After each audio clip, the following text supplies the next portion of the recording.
ଜଗତରେ ତୁମରି ରାଜ୍ୟ ଆସୁ।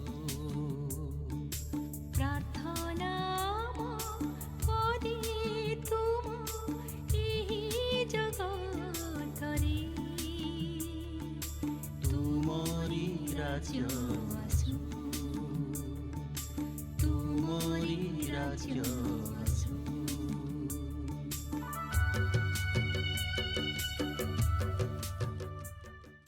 ତୁମେ ମାନେ ସଦା ପ୍ରଭୁଙ୍କର ପ୍ରଶଂସା କର।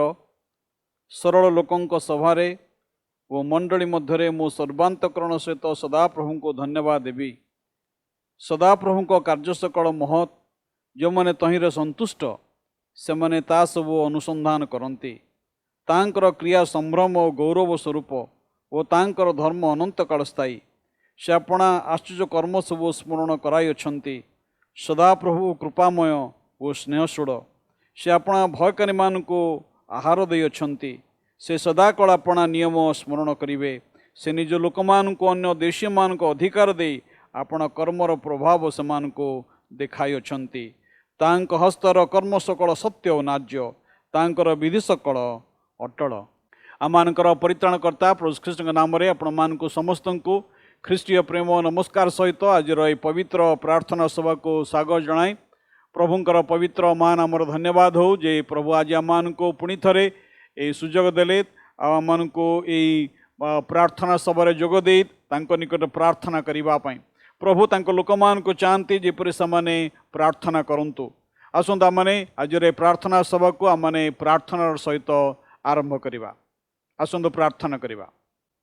କରୁଣାମୟ ସ୍ୱର୍ଗସ୍ଥ ପିତା, ଆମମାନଙ୍କର ପ୍ରେମମୟ ପ୍ରଭୁ, ତୁମର ପବିତ୍ର ଗୌରବ ନାମକୁ ଧନ୍ୟବାଦ କରୁ କରୁ ପ୍ରଶଂସା କରୁ କରୁ ପ୍ରଭୁ ଯେତେବେଳେ ତୁମ ଦୟାର ସିଂହାସନ ନିକଟକୁ ଆସୁଅଛୁ, ଆଜି ତୁମେ ଆମମାନଙ୍କୁ ଏହି ବହୁମୂଲ୍ୟ ସୁଯୋଗ ଦେଲ ପ୍ରଭୁ।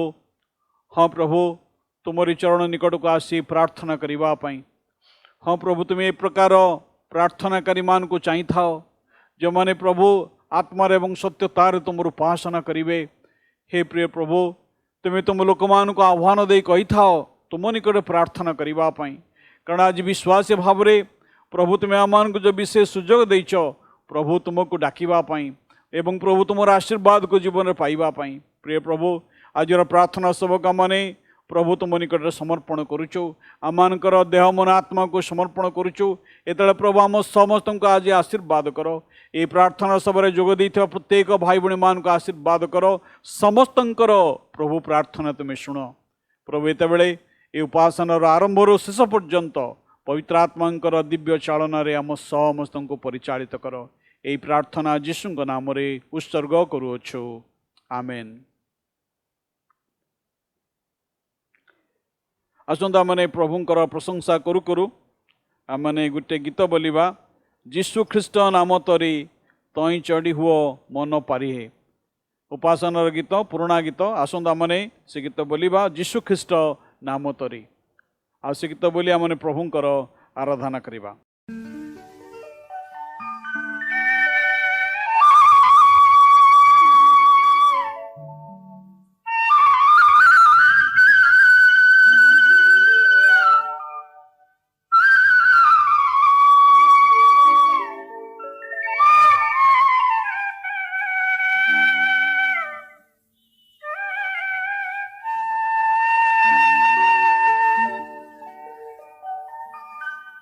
যিশু খ্রিস্ট নাম তরি তহি চড়ি মন হুয় পারি।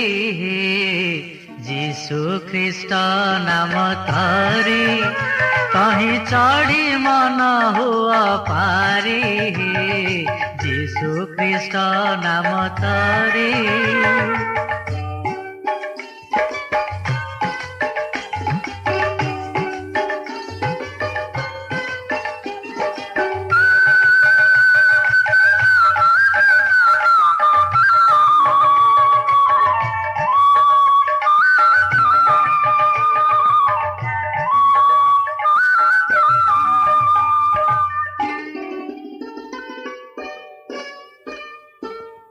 देखिण प्रबल पापर कल्लोल हे पापर कल्लोल न हुआ मने व्याकुल जीशु दयामय अटंती सहाय जीशु दयामय अटंती सहाय धरती हस्त विसारी जीशु ख्रीष्ट नाम धरी कहीं चढ़ी मन हुआ पारी जीशु ख्रीष्ट नाम धरी।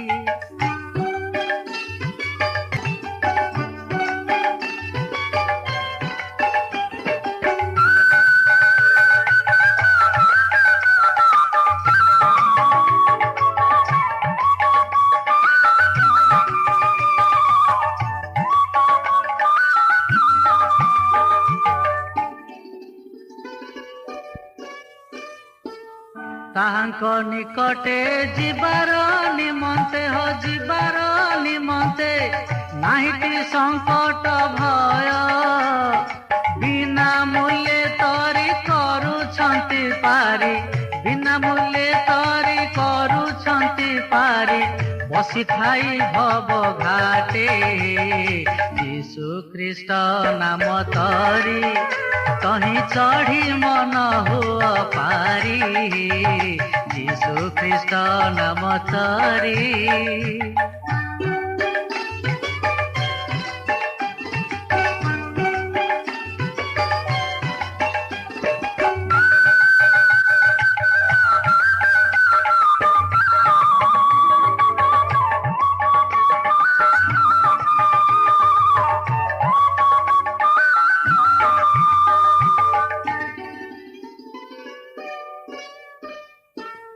एही मात्र को प्रयोजन अटई लोड़ती विश्वास भक्ति जत्नशील होई संगे गले नहीं जत्नशील होई संगे गले नहीं न मागिबे से कोड़ी जीशु ख्रीष्ट नाम धरी जीशु ख्रीष्ट नाम धरी कहीं चढ़ी मन हुआ पारी जीशु ख्रीष्ट नाम धरी। आमने प्रार्थना को जीवा पूर्वर प्रभुंकर जो वाक्य आमने अल्प समय निमंते ध्यान करिबा आपण माने पाइबे यात्रा पुस्तक तार 14 पर्व आमने 13 एवं 14 पद दुईटी पद पाठ करिबा। यात्रा पुस्तक 14 पर्व exodus chapter 14 verses starting from 13 and 14 आमने दुईटी पद पढ़िबा। यात्रा 14 पर्व 13 एवं 14 पद। से स्थान रे प्रभु को वाक्य रे ए प्रकार लिखा जाए तो मूसा लोकमान को कहिले तुम्हें माने भय कर नहीं सुस्थिर हुओ सदाप्रभु आज कि प्रकार तुमान को उद्धार करिवे ता देख तुम्हें माने आज जेपरी मिस्री मान को देखुअछ सेपरी अनंत काल जाई आउ केबे देखिब नहीं परमेश्वर तुम मान निमंते युद्ध करिवे तुम्हें माने नीरव रहिब। प्रभु मान को तांकर प्रत वाक्य एवं श्रवण रे आशीर्वाद करंतु। यही समय आमने प्रार्थना को जीवा पूर्वर आमने प्रभु को वाक्य ध्यान करिबा। आज आमान को प्रभुंकर वाक्य परिवेषण करने निमंते आमान मध्य आमानकर मंडलीर प्रिय पालक रेवरेंड संग्राम केशर सिंह अछंती प्रभु तांको ए दिन मानकरे बहुत व्यवहार करुछंती आमने तांकर वाक्यर परिचर्या द्वारा अनेक आशीर्वाद पाइछु। आ विश्वास करुछि आज संध्यारे प्रभु तांकर दासंक मुख दे आमान को कथा कहिबे जो माने प्रभुंकर रब शुणिबा पई आपण आपण हृदय मन को प्रस्तुत करिथांती निश्चय से माने प्रभुंकर रब शुणिबा को पारिबे। आसंता माने इस समय प्रभु वाक्य शुणिबा मैं तले प्रभु दासंको प्रभु जीशु ख्रीष्ट नाम रे आह्वान करिबी से सम्मुख आसिबे एवं आमान को प्रभुंकर वाक्य प्रदान करिबे। रेवरेंड संग्राम केशरी सिंह। प्रभु जीशु ख्रीष्टंकर पवित्र नाम रे आपण मान को नमस्कार जनाए एवं आमानकर सोमवार प्रार्थना सभा उपासना को पुणी थरे आपण मान को मंडली पक्षरु स्वागत करूछि। आमानकर मंडलीर भाई भणी माने तथा विभिन्न मंडलीर भाई भणी माने मध्य ए उपासना रे जोग दउथिबारु आपण मान को प्रत्येक को प्रभु जीशु ख्रीष्टंकर नाम रे स्वागत करूछि। आमानकर आजिर ध्यान निमंते जो अंशटी मनोनीत करा जायछि ताहा आमानकर पाई आमानकर प्रिय पालक महाशय पाठ करि सारिछंती सेति पाई मु आउ थरे ताहा पढिबि नाही। ଏକ ଜଣାଶୁଣା ଘଟଣାର କଥା ଆମମାନେ ଅଳ୍ପ ସମୟ ଚିନ୍ତା କରିବା। ଘଟଣାଟି ହେଉଛି ଏହି ପ୍ରକାର ଯେ ଇସ୍ରାଏଲୀୟ ସନ୍ତାନମାନେ ସେମାନେ ମୋଶାଙ୍କର ନେତୃତ୍ୱରେ ଯେତେବେଳେ ମିଶରରୁ ମୁକ୍ତ ହୋଇକି ସେମାନେ ଅଗ୍ରସର ହେଉଛନ୍ତି କିଣାନ ଦେଶ ଆଡ଼କୁ, ଆଉ ପଥ ମଧ୍ୟରେ ସେମାନଙ୍କର ପ୍ରଥମ ପ୍ରତିବନ୍ଧକ ବିଷୟ ହେଉଛି ସୁଫ ସାଗର ବା ଲୋହିତ ସାଗର, ଯେଉଁଟାକି ସେମାନଙ୍କୁ ଅତିକ୍ରମ କରିବାକୁ ହେବ। ଆଉ ସେଇଠି ସେମାନେ ରହିଥିବା ସମୟରେ ପଛରୁ ମିଶ୍ରୀୟ ସୈନିକମାନେ ସେମାନଙ୍କୁ ଗୋଡ଼େଇ ଗୋଡ଼େଇକି ଆସୁଛନ୍ତି ସେମାନଙ୍କୁ ପୁଣି ଥରେ ନିଜର ଅକ୍ତିଆର ମଧ୍ୟକୁ ନେଇଯିବାର ପାଇଁ। ଏ ପ୍ରକାର ଏକ ପରିସ୍ଥିତିରେ ଯେତେବେଳେ ସେମାନେ ଅଛନ୍ତି, ସମ୍ମୁଖରେ ସମୁଦ୍ର, ପଛରେ ଶତ୍ରୁମାନେ, ଡାହାଣରେ ଯାଇପାରିବେ ନାହିଁ, ବାମରେ ଯାଇପାରିବେ ନାହିଁ, କହିବାକୁ ଗଲେ ଚାରି ଆଡ଼ୁ ସେମାନେ ଅବରୁଦ୍ଧ ମଧ୍ୟରେ ଅଛନ୍ତି, ବାଟ ପାଉନାହାନ୍ତି, କ'ଣ କରାଯିବ? ଏ ପ୍ରକାର ଏକ ଘଡ଼ିସନ୍ଧି ମୁହୂର୍ତ୍ତରେ ଇସ୍ରାଏଲୀୟ ଲୋକମାନଙ୍କ ମଧ୍ୟରେ ବିଭିନ୍ନ ପ୍ରକାର କୋଳାହଳ ଶୁଭୁଛି। ଦଳେ ଲୋକ ହୁଏତ କହୁଛନ୍ତି ଯେ ନା ଚାଲ ଆମେ ଫେରିଯିବା, ଆଉ ଦଳେ ଲୋକ କହୁଛନ୍ତି ଆମମାନେ ଏଠି ମରିବା ପାଇଁ ବୋଲିକି ଆସିଲୁ। ମୋଶା ହାରୋନଙ୍କୁ ସେମାନେ ନିନ୍ଦା କରି କହୁଛନ୍ତି କାହିଁକି ଆମମାନଙ୍କୁ ବାହାର କରି ଆଣିଲ? ଆମମାନେ ସେଇଠି ଥିଲୁ, ଭଲରେ ଥିଲୁ, କାହିଁକି ଆମମାନଙ୍କୁ ସେଥିରୁ ବାହାର କରିକି ଆଣିଲ? ବିଭିନ୍ନ ପ୍ରକାର ପ୍ରତିକ୍ରିୟା।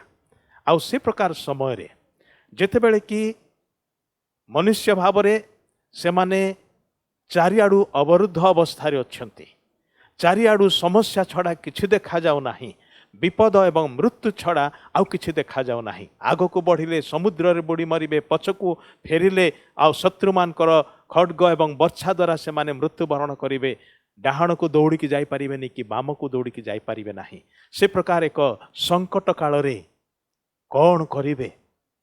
ଆଉ ଏ ପ୍ରକାର ସମୟରେ ଇସ୍ରାଏଲ ଛାଉଣୀରେ ଥିବା ପ୍ରାୟ ସମସ୍ତେ ବିଚଳିତ, ଉଦ୍ବିଗ୍ନ, ଭୟଭୀତ। କିନ୍ତୁ ମୋଶା ଦୃଢ଼ ଭାବରେ ଠିଆ ହୋଇଛନ୍ତି।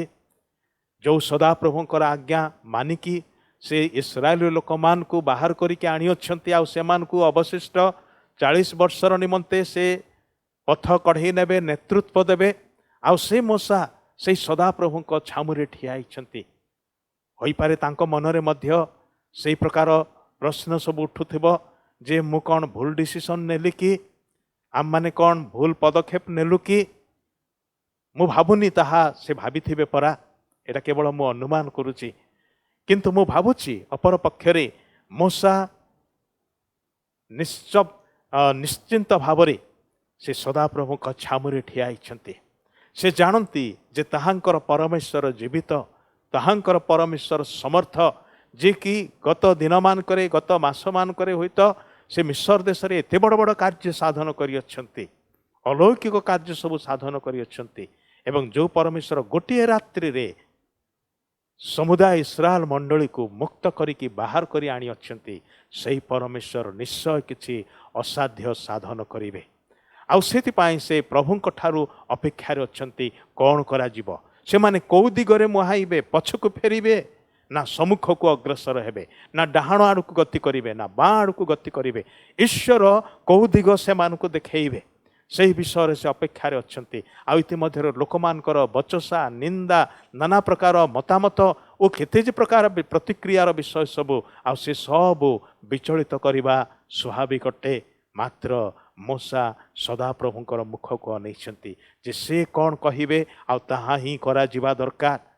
ପ୍ରିୟ ବନ୍ଧୁ, ଆମମାନେ ଯେତେବେଳେ ଏହି ପ୍ରକାର ପରିସ୍ଥିତି ମଧ୍ୟ ଦେଇ ଗତି କରୁ ଯେ ଆମମାନଙ୍କର ଆଗରେ ଆଉ କୌଣସି ଉପାୟ ଦେଖାଯାଏ ନାହିଁ, ପଛକୁ ଫେରିବା ସମ୍ଭବପର ନୁହେଁ, ଡାହାଣରେ ଯାଇପାରିବା ନାହିଁ, ବାମକୁ ଯାଇପାରିବା ନାହିଁ, ଏବଂ ଆମମାନେ ଏକ ଛୋଟିଆ ସଂକୀର୍ଣ୍ଣ ସ୍ଥାନରେ ଆମମାନେ ନିଜକୁ ଅବରୋଧ ଥିବାର ଦେଖୁଅଛୁ।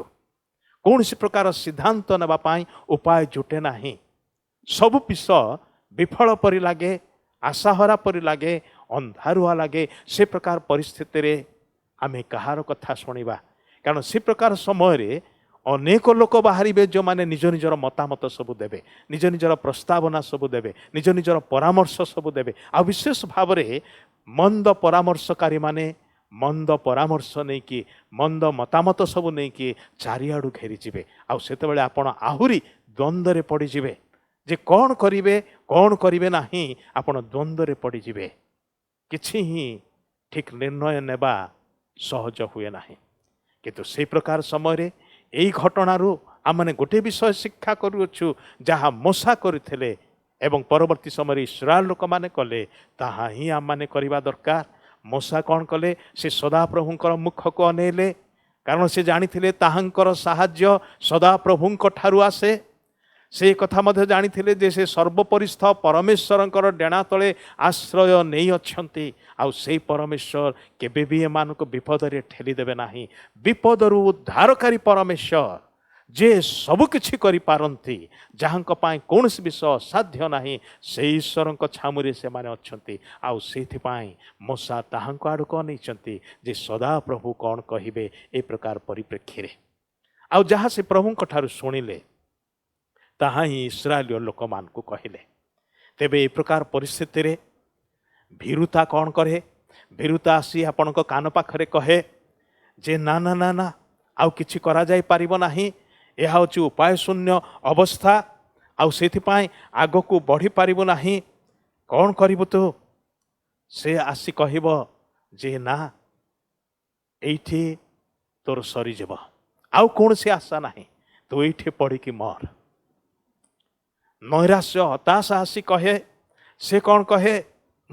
ଆଗକୁ ଯିବାର ଦୁଃସାହସ କରନି, ବରଂ ପଛକୁ ଫେରିଯା, ନିଜକୁ ସାରେଣ୍ଡର କରିଦେ। ଏମିତି ଯାଇକି ମରିବା ଅପେକ୍ଷା ଶତ୍ରୁମାନଙ୍କର ଶରଣାଗତ ହେଲେ ହୁଏତ ତୋ ପାଇଁ ଭଲ ହେବ। ବିଭିନ୍ନ ପ୍ରକାର ପ୍ରବର୍ତ୍ତନା ସବୁ ଆସେ, ବିଭିନ୍ନ ପ୍ରକାର ମତାମତ ସବୁ ଆସେ। ଦୁନିଆ ଲୋକ ଦୁନିଆ କଥା କହନ୍ତି, ଆଉ ସେତେବେଳେ ଦ୍ୱନ୍ଦ୍ୱ ବଢ଼ିଯାଏ, ନିଶ୍ଚୟତା କ୍ଷୀଣ ହୋଇଯାଏ, ଦୃଢ଼ ବିଶ୍ୱାସ ରହେ ନାହିଁ, ଆଉ ଆମମାନଙ୍କର ସବୁ ଆଶା ଆମଠାରୁ କାଢ଼ି ନିଆଗଲା ପରି ଲାଗେ। ସେ ପ୍ରକାର ସମୟରେ ପରମେଶ୍ୱର କ'ଣ କହୁଅଛନ୍ତି, ସେଇଟା ହେଉଛି ଆମମାନଙ୍କର ଧ୍ୟାନର ବିଷୟ। ସଦାପ୍ରଭୁ କହୁଅଛନ୍ତି ସୁସ୍ଥିର ହୁଅ। ଏଇ 13 ପଦରେ ସେ କହୁଛନ୍ତି, ତହୁ ମୂଷା ଲୋକମାନଙ୍କୁ କହିଲେ, ତୁମ୍ଭେମାନେ ଭୟ କର ନାହିଁ, ସୁସ୍ଥିର ହୁଅ। ସଦାପ୍ରଭୁ ଆଜି କି ପ୍ରକାରେ ତୁମ୍ଭମାନଙ୍କୁ ଉଦ୍ଧାର କରିବେ ତାହା ଦେଖ।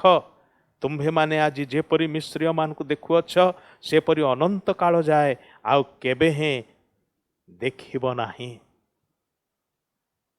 ବହୁତ ଆଶ୍ୱାସନାର କଥା, ସାହସର କଥା ମୂଷାଙ୍କ ଦ୍ୱାରା ପରମେଶ୍ୱର କହିଅଛନ୍ତି। ପ୍ରଥମ ବିଷୟ ସେ କହୁଛନ୍ତି ଭୟ କର ନାହିଁ। ଯେତେବେଳେ ଭୟ ହିଁ ସେମାନଙ୍କୁ ଆତଙ୍କିତ କରୁଛି, ଭୟ ହିଁ ସେମାନଙ୍କର ମନ ହୃଦୟକୁ ଅଧିକାର କରିସାରିଛି, ସେ ପ୍ରକାର ସମୟରେ ସେ ଗୋଟିଏ ମାତ୍ର ଆଶ୍ୱାସନାର ବାକ୍ୟ, ଯାହା ପ୍ରଭୁ ଅନେକ ସମୟରେ କହିଥାନ୍ତି। କହିବାକୁ ଗଲେ ବାଇବଲରେ 366ଟି ଥର ସେ କହିଅଛନ୍ତି। କାହାକୁ କହିଅଛନ୍ତି? ବିଶ୍ୱାସୀମାନଙ୍କୁ, ତାହାଙ୍କର ଲୋକମାନଙ୍କୁ, ଆପଣଙ୍କୁ ଆଉ ମୋତେ, ସତେ ଯେମିତିକି ବର୍ଷର ପ୍ରତିଟି ଦିନରେ ତାହା ଆମମାନେ ବ୍ୟବହାର କରିପାରିବୁ, ପ୍ରୟୋଗ କରିପାରିବୁ। ଭୟ କର ନାହିଁ, ଭୟ କର ନାହିଁ। ଯେତେବେଳେ ସେ ନିଜେ ଏ ପୃଥିବୀ ମଧ୍ୟକୁ ଛୋଟ ଶିଶୁ ରୂପ ଧରିକି ଆସିଲେ, ଆଉ ସେହି ସମୟରେ ସେ ଶିଶୁ ବେଶରେ ଜନ୍ମ ନେଉଥିବା ସମୟରେ ସ୍ୱର୍ଗରୁ ଦୂତମାନେ ଆସି ମେଷପାଳକମାନଙ୍କୁ କହିଲେ ଭୟ କର ନାହିଁ। ତାର ବହୁ ପୂର୍ବରୁ ମରିୟମକୁ ଯେତେବେଳେ ଦୂତ ଦର୍ଶନ ଦେଇଥିଲେ, ସେ ମଧ୍ୟ ତାଙ୍କୁ ମଧ୍ୟ ସେଇ କଥା କହିଥିଲେ ଭୟ କର ନାହିଁ। ଯୋସେଫଙ୍କୁ କୁହାଗଲା ଭୟ କର ନାହିଁ। ପ୍ରିୟମାନେ, ପ୍ରଭୁ ଯୀଶୁ ସେ ଭୟ ଦୂରକାରୀ ପରମେଶ୍ୱର ଅଟନ୍ତି। ଆଉ ତାଙ୍କ ମୁଖରେ ସେଇ କଥା ହିଁ ରହିଛି ତାହାଙ୍କର ଲୋକମାନଙ୍କର ପାଇଁ। ଯେତେବେଳେ ଶିଷ୍ୟମାନେ ଡଙ୍ଗାରେ, ଟଳମଳ ହେଉଥିବା ଡଙ୍ଗାରେ ବସିକି ଆଗକୁ ବଢ଼ିବା ପାଇଁ ଚେଷ୍ଟା କରୁଛନ୍ତି, ଯାଇପାରୁନାହାନ୍ତି, ଏବଂ ରାତ୍ରି କାଳରେ ପ୍ରଭୁ ଯୀଶୁ ସମୁଦ୍ର ଉପରେ ଚାଲି ଚାଲିକି ଆସୁଛନ୍ତି। ଏମାନେ ଯୀଶୁଙ୍କୁ ଦେଖି ଭୂତ ବୋଲି ଭାବିଲେ, ଯୀଶୁଙ୍କୁ ଚିହ୍ନି ପାରିଲେ ନାହିଁ। ସେତେବେଳେ ଯୀଶୁ ଆସିକି କହୁଛନ୍ତି, ଆରେ ଏ ତ ମୁଁ, ଭୟ କର ନାହିଁ। ତାହାଙ୍କର ପୁନରୁତ୍ଥାନ ସମୟରେ ମଧ୍ୟ ସେଇ ଗୋଟିଏ କଥା କୁହାଗଲା, ଭୟ କର ନାହିଁ। ବାରବାର ପ୍ରଭୁ ଯୀଶୁ ତାହାଙ୍କର ଲୋକମାନଙ୍କୁ এই ଆଶ୍ୱାସନାର କଥା, এই ସାହସର କଥା କୁହନ୍ତି, ଭୟ କର ନାହିଁ। ଆଉ ସେ କ'ଣ କହିଲେ? ସେମାନଙ୍କୁ ସେ ଗୋଟିଏ କଥା କରିବା ପାଇଁ କହିଲେ, ସୁସ୍ଥିର ହୁଅ, ବିଚଳିତ ହୁଅ ନାହିଁ, ଅସ୍ଥିର ହୁଅ ନାହିଁ। ଆଉ ଭୟ କ'ଣ କରେ? ଭୟ ମନୁଷ୍ୟକୁ ବେଶୀ ବିଚଳିତ କରେ। ଭୟ ମନୁଷ୍ୟକୁ ଅସ୍ଥିର କରି ପକାଏ, ଅସ୍ତବ୍ୟସ୍ତ କରି ପକାଏ। ଭୟର ସେଇ ହେଉଛି ସମସ୍ୟା। ଆଉ ସେଇଥିପାଇଁ ପରମେଶ୍ୱର ଠାରେ କହନ୍ତି ଭୟ କର ନାହିଁ, ବରଂ ସୁସ୍ଥିର ହେଇକି ଠିଆ ହୁଅ। जो समय अनेक विषय आपण को विचलित कर पकाउछे आ वर्तमान परिप्रेक्षी रे कोरोनार भय समस्त को भयभीत करी अछि। बाहर को गले भय कि आमान को घर को आसिले भय, बजार को गले भय, जिनिस आसिले भय, विभिन्न प्रकार भाव में आम भयभीत अवस्था अच्छु। आ परमेश्वर कहते ताहांक ठारे सुस्थिर रहिबार निमंते, ताहांको स्थिर चित्तरे अनेइबार निमंते एवं से ए प्रकार समय रे कौन कहूअछंती कौन आदेश करूअछंती ताहा ही आम्मानकर शुणिबा दरकार। से समय इस्राएल लोक माने ताहा शुणिले। आज आम्मानक पाए मध्य से नियमटी बदली नाही। से कहते सुस्थिर हुआ। भाई भणी माने टिके कल्पनार चक्षुरे अनांतु से सुसागर समुद्र कूल लक्ष लक्ष इस्राएल लोक माने बुढ़ा बुढ़ी माने भी अच्छंती, छोट छोट पिला माने भी अच्छंती, स्तन्यपायी शिशु माने भी अच्छंती, पशुपल आ विभिन्न प्रकार तांकर जीवजंतु अच्छंती, सबु विषय सेठारे अच्छंती। समस्ते से विस्तीर्ण समुद्र कूल से माने अच्छंती एवं चारिआडू भयर घेर मध्य से माने अच्छंती। से प्रकार समय रे जिते मशा कहती सुस्थिर हुआ भय कर नाही, लोक माने कौन सहजरे सेटा ग्रहण करिथिबे कि मु भाबुना एडी सहजरे ग्रहण करिथिबे। तथापि से मानकर से निरुपाय अवस्था रे ताहा ही से मानकर कर्तव्य कर्म थिला।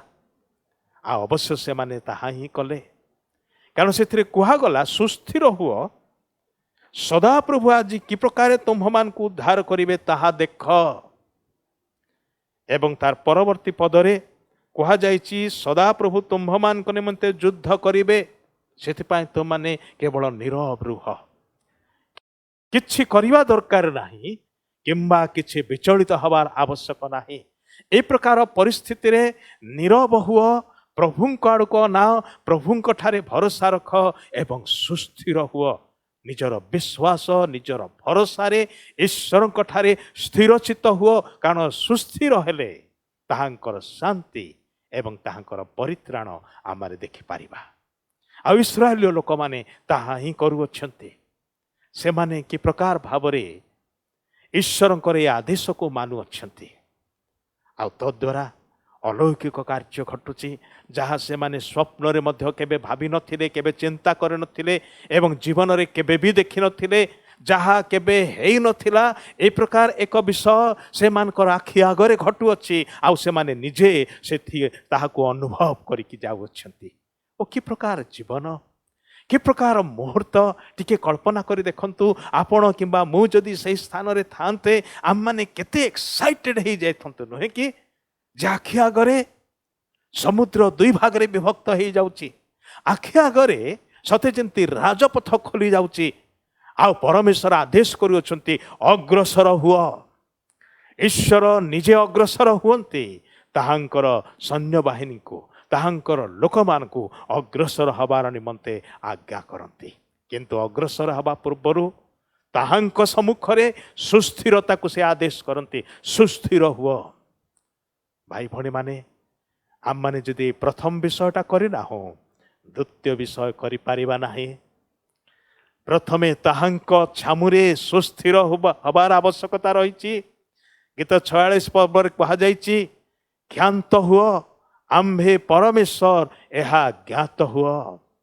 ज्ञात हवा ईश्वर छामुरे स्थिर चित्त हवा, ईश्वर ठारे विश्वास रे सुस्थिर हवा।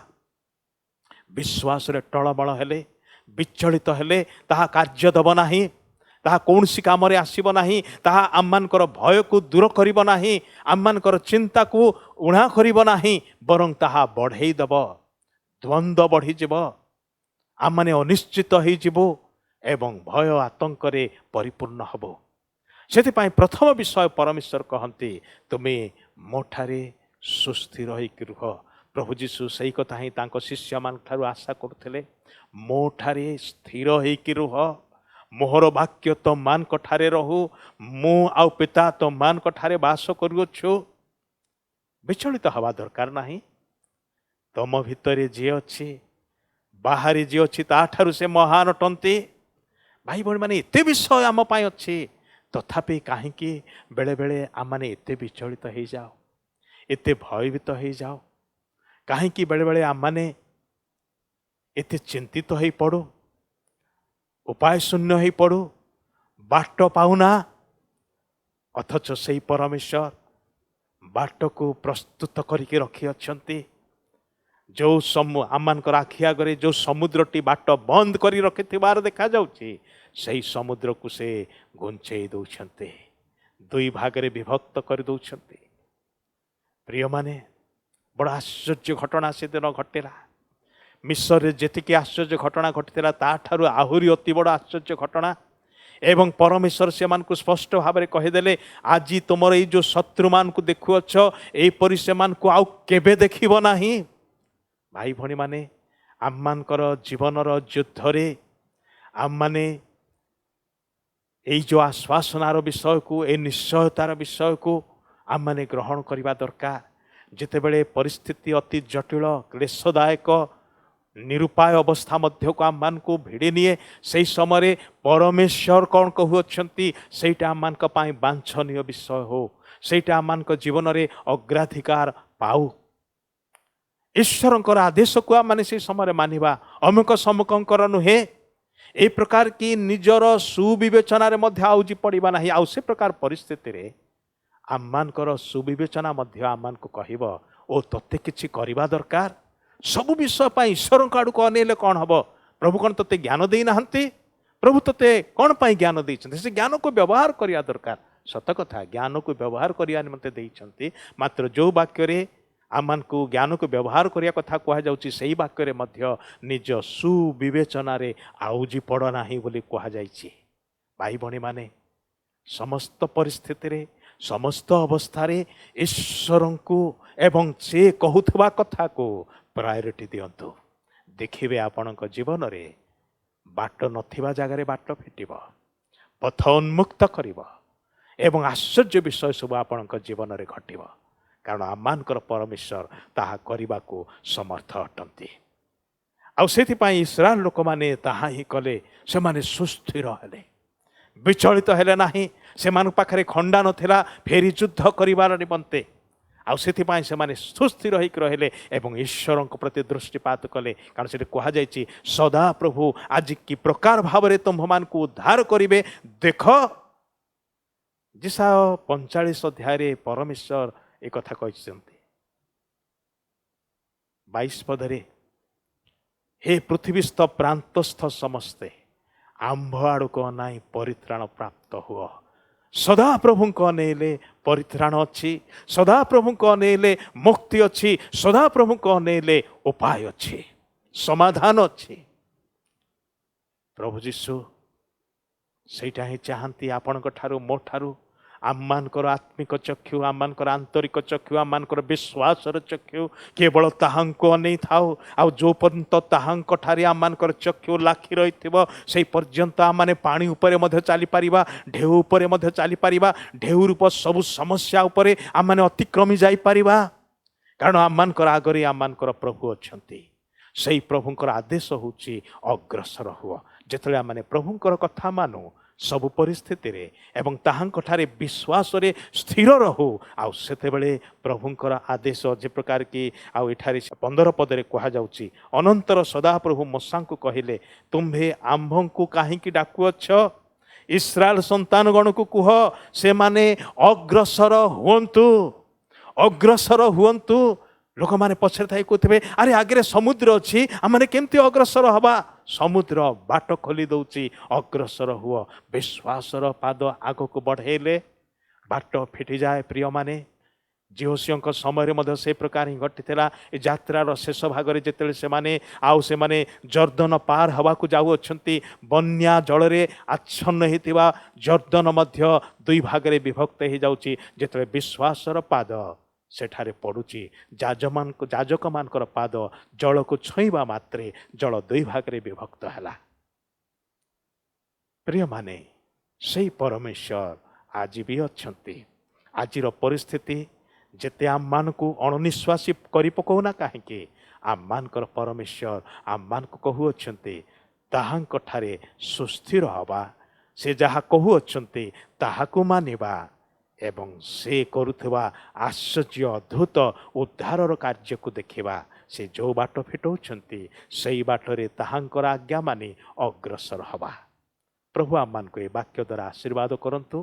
ଆଜି ସେହି ଈଶ୍ୱରଙ୍କଠାରେ ବିଶ୍ୱାସ କରି ଆଉ କିଛି ସମୟ ସପରିବାର ପ୍ରାର୍ଥନାରେ ସମୟ କ୍ଷେପଣ କରିବା। ବହୁତ ବହୁତ ଧନ୍ୟବାଦ। ନମସ୍କାର। ମୁଁ ବିଶ୍ୱାସ କରୁଛି ଆଜି ସନ୍ଧ୍ୟା ସମୟରେ ପ୍ରଭୁ ତାଙ୍କର ଦାସଙ୍କ ମୁଖ ଦେଇ ଆମମାନଙ୍କୁ କଥା କହିଛନ୍ତି। କାରଣ ଆମମାନଙ୍କର ଜୀବନ ଯାତ୍ରାରେ ଆମମାନଙ୍କ ସାଙ୍ଗରେ ପ୍ରଭୁ ଅଛନ୍ତି। ଇସ୍ରାଏଲ ଲୋକମାନେ ଭୟଭୀତ ହେଲା ବେଳେ ପ୍ରଭୁ ସେମାନଙ୍କୁ କହୁଛନ୍ତି ମଶାଙ୍କ ଦ୍ୱାରା, ତୁମମାନେ ଭୟ କର ନାହିଁ, ସୁସ୍ଥ ରୁହ। ପ୍ରଭୁ କହୁଛନ୍ତି ଆମେ ତୁମ ସାଙ୍ଗରେ ଅଛୁ। ଭାଇ ଭଉଣୀମାନେ, ଆଜି ପ୍ରଭୁଙ୍କର ବାକ୍ୟର ପ୍ରତ୍ୟୁତ୍ତର କରି ଆସନ୍ତୁ ଆମମାନେ ପ୍ରଭୁଙ୍କ ନିକଟରେ ଆମମାନଙ୍କର ସମସ୍ତ ନିବେଦନ, ଆମମାନଙ୍କର ପ୍ରାର୍ଥନା, ଆମମାନଙ୍କର ବିନତି ଆମମାନେ ପ୍ରଭୁଙ୍କର ଦୟାର ସିଂହାସନ ନିକଟରେ ଆମମାନେ ଉପସ୍ଥାପନ କରିବା। ଆସନ୍ତୁ ଆମମାନେ ପ୍ରାର୍ଥନା କରିବା। ସର୍ବଶକ୍ତିମାନ ପିତା ଈଶ୍ୱର, ଆମମାନଙ୍କର ପ୍ରେମମୟ ପ୍ରଭୁ, ଯେତେବେଳେ ଆମମାନଙ୍କର ଉଦ୍ଧାରକର୍ତ୍ତା ପ୍ରଭୁ ଖ୍ରୀଷ୍ଟଙ୍କ ନାମରେ ତୁମର ଅନୁଗ୍ରହ ସିଂହାସନ ନିକଟକୁ ଆସୁଛ ପ୍ରଭୁ, ତୁମେ ଯେ ସବୁବେଳେ ଆମମାନଙ୍କର ପ୍ରାର୍ଥନା ଶୁଣିଥାଅ ଏବଂ ଆମମାନଙ୍କର ପ୍ରାର୍ଥନାର ଉତ୍ତର ଦେଇଥାଅ ଏବଂ ପ୍ରଭୁ ଆମମାନଙ୍କର ପ୍ରାର୍ଥନାର ଉତ୍ତର ସ୍ୱରୂପେ ଅନେକ ଅଦ୍ଭୁତ କାର୍ଯ୍ୟ ସବୁ ତୁମେ କରିଛ। ହେ ପ୍ରିୟ ପ୍ରଭୁ, ତୁମର କର୍ମ ସବୁକୁ ଆମେ ସ୍ମରଣ କରୁଛୁ। ହେ ପ୍ରଭୁ, ତୁମେ କେବଳ ଇତିହାସରେ ପ୍ରଭୁ ଆଉ ଇସ୍ରାଏଲୀୟମାନଙ୍କ ଜୀବନରେ କେବଳ ଆଶ୍ଚର୍ଯ୍ୟ କର୍ମ କରିପାର ତାହା ନୁହେଁ ପ୍ରଭୁ, ଆଜି ମଧ୍ୟ ଆମମାନଙ୍କ ଜୀବନରେ ତୁମେ ଆଶ୍ଚର୍ଯ୍ୟ କର୍ମ କରୁଛ ପ୍ରଭୁ। ସେଥି ନିମନ୍ତେ ଆମେ ତୁମର ଧନ୍ୟବାଦ ଦେଉଛୁ ପ୍ରଭୁ। ଏହି ସମୟରେ ଆମେ ବିଶେଷ ଭାବରେ ପ୍ରଭୁ ତୁମ ଚରଣ ତଳେ ପ୍ରଭୁ ଆମମାନଙ୍କର ପ୍ରବୀର ସ୍ୱାଇଁଙ୍କର ପ୍ରଭୁ ସହଧର୍ମିଣୀ ଶୈଲି ଭଉଣୀଙ୍କ ନିମନ୍ତେ ପ୍ରାର୍ଥନା କରୁଛୁ ପିତା। ହେ ପ୍ରଭୁ, ତୁମେ ତାଙ୍କୁ ଦୟା କର ପ୍ରଭୁ, ଆଉ ତୁମେ ତାଙ୍କୁ ସ୍ପର୍ଶ କର ପ୍ରଭୁ। ପ୍ରଭୁ, ତୁମେ ତୁମର ଅଲୌକିକ କର୍ମ ତାଙ୍କ ଜୀବନରେ ଆଉ ତୁମେ ସାଧନ କର। ହେ ପ୍ରଭୁ, ଯେପରି ସେ ତୁମର ସୁସ୍ଥତାକୁ ପ୍ରାପ୍ତ ହେବେ ପ୍ରଭୁ, ତୁମେ ତାଙ୍କୁ ହାତ ଧରି ଉଠାଅ ପ୍ରଭୁ, ଆଉ ଯେପରି ତୁମର ସ୍ପର୍ଶ ସେ ଲାଭ କରିବେ, ସେଥିପାଇଁ ପ୍ରଭୁ ତୁମ ନିକଟରେ ଆମେ ବିଶେଷ ଭାବରେ ବିନତି କରୁଛୁ ପ୍ରଭୁ। ଆମମାନଙ୍କର ପ୍ରବୀର ଭାଇଙ୍କୁ ତାଙ୍କର ପରିବାରକୁ ତୁମେ ବିଶେଷ ଭାବରେ ଆଶୀର୍ବାଦ କର।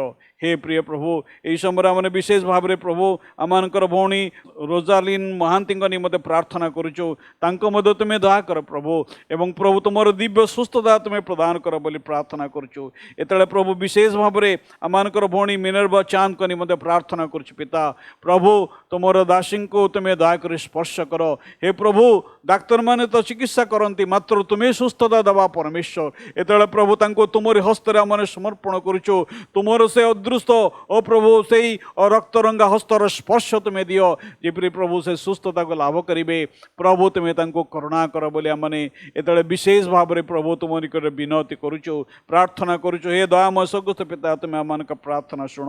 प्रिय प्रभु यही समय बापू निमंते प्रार्थना करुचु से 10 वर्षर पुओटी को तुम्हें दया कर प्रभु। हाँ प्रभु तार ब्रेन ट्यूमर होती प्रभु तुम्हें ताको स्पर्श कर प्रभु तुम दिव्य सुस्थता दियो बोली आम प्रार्थना करुचु। प्रभु एत आमर वयोज्येष्ठ मान निमंते प्रार्थना करुचु। हाँ प्रभु आमर वयोज्येष्ठ भाई RK साहू को निमंते आमर भाई हीरक प्रमाणिक निमंते पुणी प्रभु आमर प्रभु जेते वयोज्येष्ठ मान अच्छा समस्त निमंते तुम निकट प्रार्थना करुचु। तत्सहित प्रभु एत आम स्मरण करुचु आमर भौणी मीना जेम्स को निमंते। हाँ प्रभु प्रार्थना करुचु आमर भाई रविरंजन राउत को निमंते आशीष कुमार दुखों को निमंते मिनती नायक निमंते आम प्रार्थना करुचु। प्रभु ये तुम प्रिय लोक मान को तुम्हें दया कर प्रभु तुमर सुस्थता से शरीर रे तुम्हें प्रेरण कर प्रभु। आ प्रभु जेपरी तुम लोक मैंने तुमर स्पर्श द्वारा सुस्थता लाभ करेंगे आ प्रभु सबलता लाभ करेंगे एवं प्रभु तुमर सेवा करेंगे। प्रभु तुम प्रिय लोक मान प्रत्येक तुम्हें आशीर्वाद कर। पुणी प्रभु आम स्मरण कर भौणी आभा कुमार को निमंते तुम्हें दया कर बोली प्रार्थना करुचु। हे प्रिय प्रभु यही समय आम विशेष भाव में हाँ प्रभु तुम निकट रे हाँ प्रभु आम विनती करुचु। प्रभु आमर जो भाई भणी मैंने प्रभु आ जो कोरोना भाइरस प्रभु अंचल गुड़िक बास करती प्रभु प्रार्थना करुचु तुम्हें प्रत्येक को दया कर प्रभु। हाँ प्रभु आज अनेक संख्यार लोक मैंने प्रभु से भूताणु द्वारा संक्रमित होती निमंते प्रार्थना करुचु तुम्हें दया कर सुस्थता प्रदान कर। प्रभु आमर वैज्ञानिक मान को तुम्हें ऊर्ध्वर ज्ञान बुद्धि दियो प्रभु। हे प्रभु तुम्हें जदि किछि न दियो मनुष्य किछि पाइब नहीं प्रभु तुम्हें जदि ओ प्रभु देव ताले मनुष्य किसी पाए एणु प्रभु आम प्रार्थना करुचु मनुष्यर शत सहस्र चेष्टा सत्वे मध्य किछि करि पारिबो नै कारण तुम्हें निजे कहला मो बिना तुमने किछि करि पारिबो नै एणु प्रभु आम तुम निकटे निवेदन करुचु आमानकर वैज्ञानिक मान को हाँ प्रभु आमानकर डाक्तर मान को तुम्हें ऊर्ध्वर ज्ञान बुद्धि प्रदान कर प्रभु जेपरि से ए भाइरस रो ए भूताणुर टीका जेपरि बाहर करे पारिबे एवं प्रभु ता जेपरि जनमंगल निमंते जेपरि व्यवहारित होबा पारिबो सेति प्रभु तुम निकटे आमने प्रार्थना करुचु विशेष भाव रे प्रभु एतेबेले हाँ प्रभु आमानकर डाक्तर मान को निमंते नर्स मान को निमंते आमानकर जेते स्वास्थ्य कर्मी मान को निमंते तुम निकटे प्रार्थना करुचु पिता तुम्हें प्रत्येक को दया कर यही समय प्रिय प्रभु आमने निवेदन करछे बापा तुम्हें आमानकर देश को सुस्थ कर प्रभु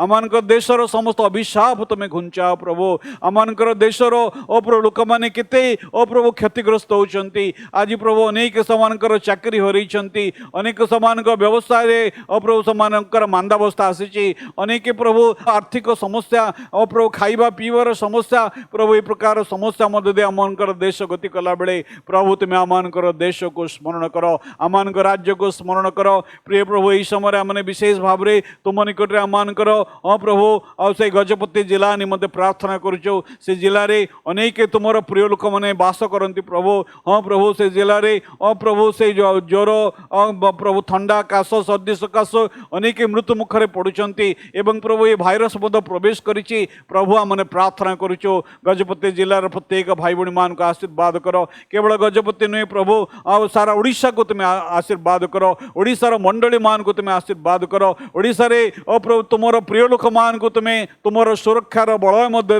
रख बोली प्रार्थना करुचु हे प्रिय प्रभु आस एतबेले हाँ प्रभु आमानकर मंडली को तुम्हें आशीर्वाद कर यूनियन चर्चर प्रत्येक परिवार को प्रत्येक उपासक उपासक मान को पितामाता मान को हाँ प्रभु प्रत्येक युवक युवती मान को हाँ प्रभु प्रत्येक को प्रभु तुम हस्तार आम समर्पण कर बापा तुम्हें आशीर्वाद कर तुमर अदृश्य हस्त प्रभु ये मंडली मध्य सदा सर्वदा रहू बोली आमने प्रार्थना करुचु आज आमानकर जो भाई भणी माने प्रभु प्रार्थना नहीं तुम निकट बसचंदी प्रभु समान समस्या दुख चिंता नहीं बसचंदी प्रभु तुम्हें से हृदय को परिदर्शन कर एवं समानकर समस्यार समाधान तुम्हें कर दियो बोली प्रार्थना करुचु प्रभु धन्यवाद होचु आज तुम दासों द्वारा तुम्हें आमान को कथा कही हे प्रभु तुम ठारे सुस्थिर रही तुम ठारे बलवान होगापी एवं प्रभु तुम आश्चर्य कर्म को देखापी आमान को तुम्हें साहाय्य कर तुम दासों को तांकर सेवा कार्य को तांकर परिवार को तुम्हें बाहुल्य भावे आशीर्वाद कर यही प्रार्थना यीशु नाम रे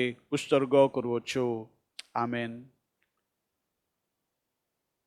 आसंता माने आशीष भिक्षा करवा एवं आज उपासना सांग करवा एते पिता परमेश्वर सीम प्रेम प्रभु ख्रीष्टर अनुग्रह पवित्र धर्मात्मा चिरंतन शांति शक्ति एवं सुमधुर सहभागिता और चेतना आम मान सहित ख्रीष्टस्थ प्रत्येक विश्वासी भाई भणी मान सहित यही समय ठार ख्रीष्ट जीशुंकर द्वितीय आगमन पर्यंत सदा काल संगे संगे रही मंगल एवं उपकार करंतु आमेन।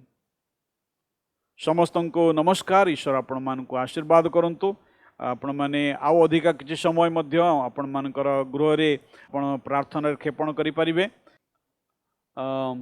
आपण मान को एक विशेष सूचना देबा पई चाहूची आज संध्या 8:15 ठारू 9टा पर्यंत एवं आज 27 तारिख ठारू आरंभ करी अगस्त मासर 1 तारिख पर्यंत प्रत्येक संध्या रे एक विशेष कार्यक्रम प्रस्तुत करा जायछि आपण माने ता देखियो परिबे बैटलिंग विथ नेगेटिविटी आपण ये जो नकारात्मक भावना सहित किपर संघर्ष करेंगे से उपर गोटे सीरीज ऑफ टॉक प्रस्तुत कराई जाइछि दयाकरी आपण माने आपण मानकर बंधु मान को अणख्रिस्टियन बंधु मान को जणेबे से माने मध्य जेपरि देखिबे एवं ईश्वरंकर आशीर्वाद रो अंश हेबाक परिबे।